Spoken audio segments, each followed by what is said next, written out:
नमस्कार, स्वागत है हमारे चैनल एजू किरण में। और हम लोग संविधान पढ़ रहे हैं। संविधान में भाग 3 तक अर्थात मूल अधिकार तक हम लोग पढ़ चुके हैं। उसी के आगे जो अगला महत्वपूर्ण भाग है भाग 4, भाग 4 के विषय में पढ़ेंगे। तो ध्यान देंगे, भाग 4 में दिया गया है राज्य के नीति निर्देशक तत्व। राज्य के नीति निर्देशक तत्व, directive principle of state policy, अर्थात इसी को बोलते हैं हम लोग डीपीएसपी। ठीक है, ध्यान देंगे नीति निर्देशक तत्व जो है वो अनुच्छेद 36 से लेकर 51 तक वर्णित है। ठीक है, अनुच्छेद 36 से लेकर 51 तक। तो सबसे पहला अनुच्छेद आता है हमारा अनुच्छेद 36। अनुच्छेद 36 में राज्य के नीति निर्देशक तत्वों के परिभाषा दी गई है। तो इसको थोड़ा सा समझने का प्रयास करेंगे। राज्य के नीति निर्देशक तत्व होते क्या है? राज्य के नीति निर्देशक तत्व ये होते हैं जो राज्यों के द्वारा अपने नागरिकों को प्रदान किए जाएंगे।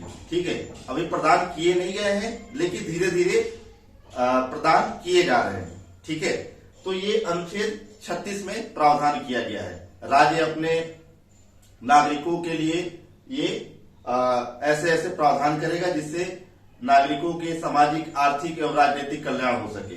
यही नीति निर्देशक तत्व है। ठीक है, ये अनुच्छेद 36 में वर्णित है। फिर आता है अनुच्छेद 37। अनुच्छेद 37 ये कहता है कि डायरेक्टिव प्रिंसिपल को, नीति निर्देशक तत्वों को न्यायालय में चुनौती नहीं दी जा सकती है। अर्थात 36 से 51 तक जितने भी अनुच्छेद वर्णित है उसको हम न्यायालय में चुनौती नहीं दे सकते। अभी हमने बताया कि अनुच्छेद 36 क्या कहता है कि ये अभी नागरिकों को प्रदान किए जा रहे हैं, धीरे धीरे प्रदान किए जा रहे हैं। ठीक है, जैसे मूल अधिकार का हनन होता है तो हम न्यायालय में चले जाते हैं। ठीक है, अर्थात भाग 3 के लिए तो हम न्यायालय में जा सकते हैं, लेकिन भाग 4 को हम किसी भी न्यायालय में चुनौती नहीं दे सकते। ठीक है, इसके बाद आता है अनुच्छेद 38। अनुच्छेद ये 38 ये कहता है कि राज्य द्वारा लोक कल्याण की अभिवृद्धि के लिए सामाजिक व्यवस्था बनाएगा। ठीक है, राज्य अपने लोगों के लिए, अपने नागरिकों के लिए ऐसे कार्यों का प्रावधान करेगा जिससे सामाजिक कल्याण हो सके। ठीक है, तो ये अनुच्छेद 38 में वर्णित है। इसके बाद अनुच्छेद 39 ये कहता है राज्य का सामाजिक कर्तव्य। राज्य का सामाजिक कर्तव्य क्या क्या हो सकता है। ठीक है, तो इसमें कुछ पॉइंट है, उसको ध्यान देंगे। पॉइंट तो बहुत है, लेकिन कुछ महत्वपूर्ण है, उसको देखेंगे हम। जैसे नागरिकों को पर्याप्त संसाधन की उपलब्धता। ठीक है, सभी नागरिकों को पर्याप्त संसाधन उपलब्ध कराया जाएगा।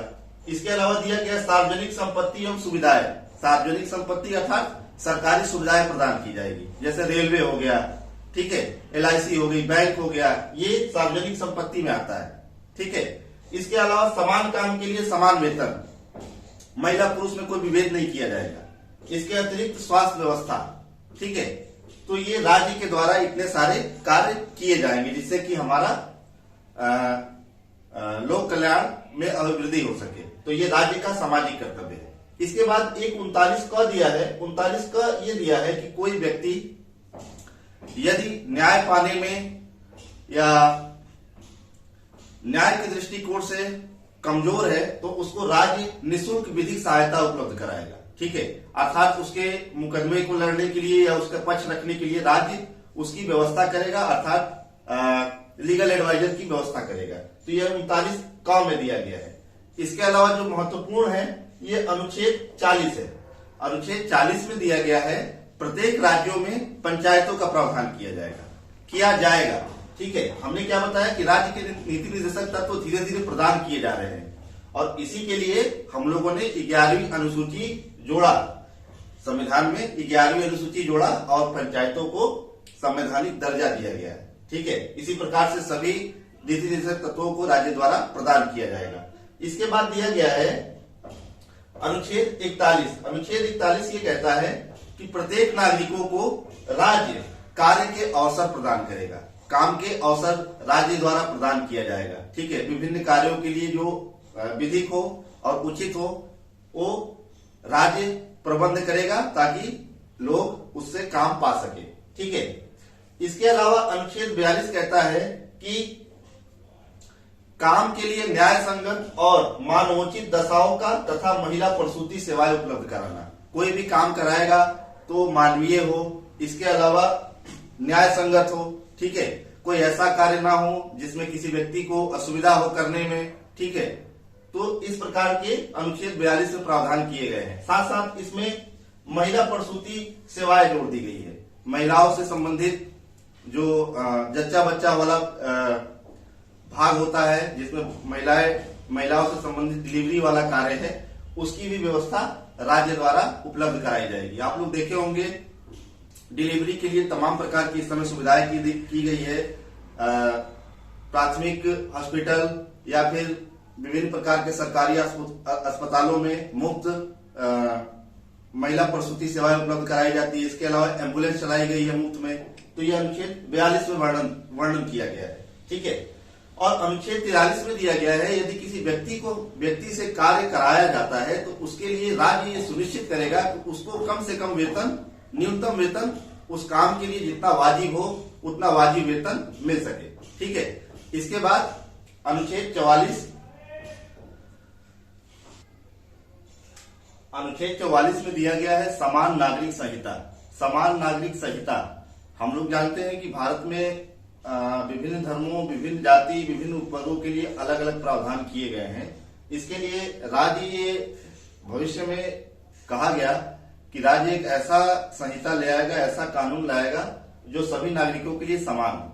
इसी को कहा जाता है यूनिफॉर्म सिविल कोड, जो वर्तमान में काफी चर्चा में है, ठीक है। ध्यान देंगे कि गोवा एकमात्र ऐसा राज्य है जहां पहले से ही यूनिफॉर्म सिविल कोड लागू है, समान नागरिक संहिता लागू है।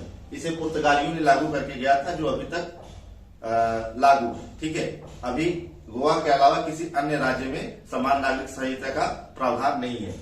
इसके बाद अनुच्छेद 45 कहता है कि बालकों को निःशुल्क शिक्षा एवं उचित देखभाल के साथ साथ सुरक्षा प्रदान करेगा, ये राज्य का कर्तव्य है, ठीक है।